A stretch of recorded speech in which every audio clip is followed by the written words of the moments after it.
This one is called Wait, No Paint. Now there's a trick in this story. You see that paint and the paintbrush?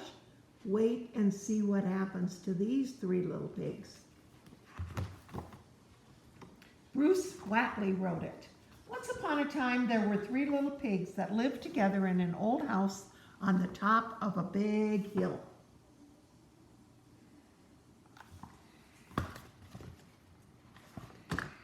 Along with 73 other pigs. How would you like to live in a house with all those pigs? That is why they decided to leave home and build their own houses. It was too much, too many pigs. The first little pig built his house out of straw. The second little pig built his house out of sticks. And the third little pig built his house out of bricks. Bricks would keep out the wind, the rain, and the big bad wolf. Look here.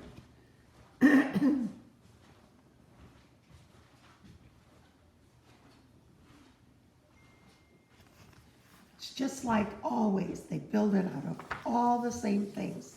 The first little pig had just finished building his house when he heard a splash. Oops, said a voice from nowhere in particular. I spilled my juice. Yuck, said the first little pig. Now his new straw house was soggy and sticky. Yep. Squish, squish, squash came a wet knocking on the door. It was the big bad wolf. Let me in, he growled. No, not by the hair of my chinny chin chin, squealed the pig. Then I'll huff and I'll puff and I'll blow your house in, said the wolf. But before the wolf could do anything, the house collapsed with a wet plop, and the little pig took off as fast as his little piggy legs could carry him.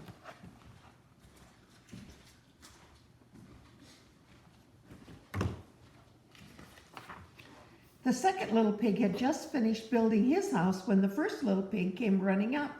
There's a wolf after me, he gasped. Did he huff and puff and blow your house in? Asked the second little pig.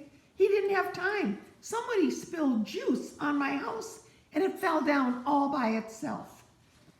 Well, it looks like he's coming to finish the job here, said the second little pig.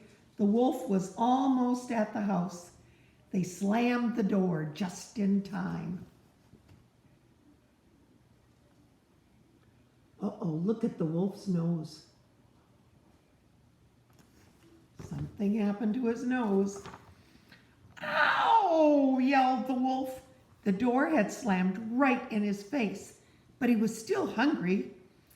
Yip me in, he began, clutching his nose, or I'll hoof and I'll noof and... Wait, I've got to redo my nose, interrupted a voice from nowhere in particular. Look down here, see the paintbrush? While the wolf was getting his nose fixed, the two little pigs ran out the back door. Who's fixing his nose? We'll find out. The third little pig was enjoying a good book and a glass of pink lemonade when the two little pigs burst through his front door.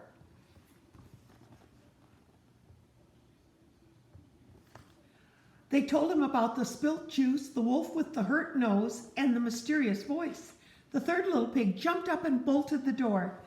I know who the voice is, he said, turning white as a ghost. It's the illustrator.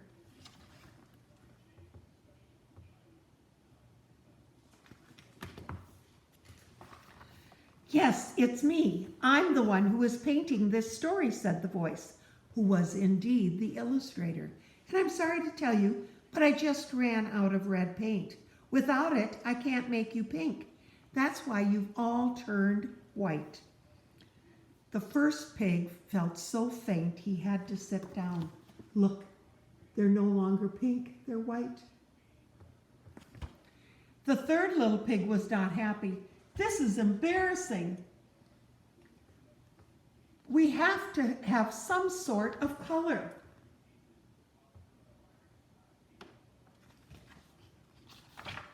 Suddenly, the three little pigs felt queasy, like they were riding on a boat on stormy seas.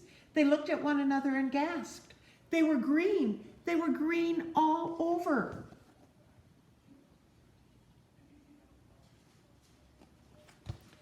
Green? You made us green? Cried the third little pig. You don't like it? Said the illustrator. The three little pigs shook their green heads. Well, I'll try to think of something else, but be careful, the illustrator continued. The wolf's coming.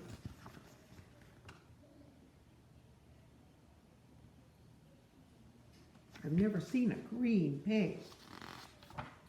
The wolf was, in fact, right at the door. Let me in, he howled. All this running around was making him hungry.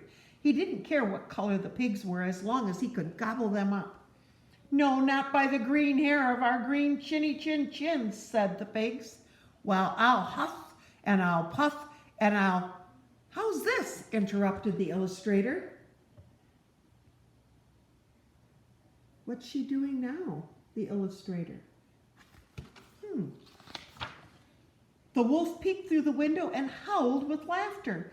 The illustrator had made the third little pig patterned.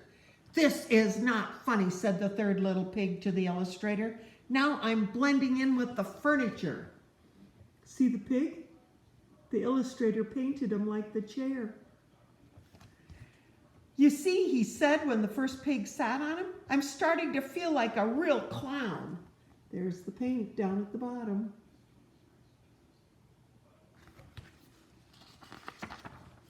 Suddenly the third little pig looked like a clown. Uh-oh, said the first little pig. I think the illustrator misunderstood you.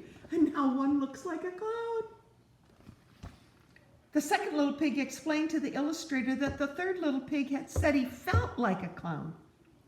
Not that he wanted to look like one. Oops, said the illustrator, and he made the third little pig white again.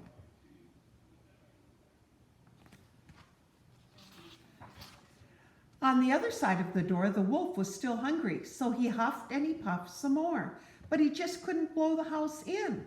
So he decided to climb down the chimney instead. The three little pigs heard the wolf on the roof. Quick, let's build a fire, said the third little pig. That'll keep him out. He's got his fork.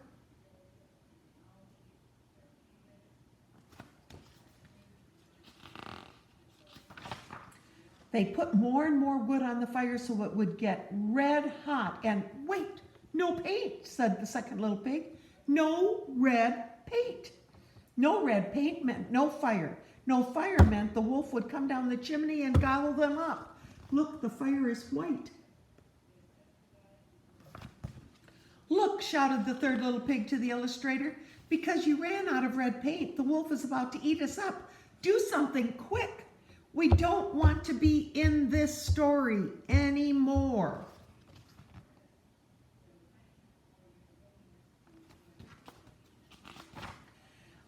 Once upon a time, there were three little bears, a mama bear, a papa bear, and a baby bear. And look at the wolf.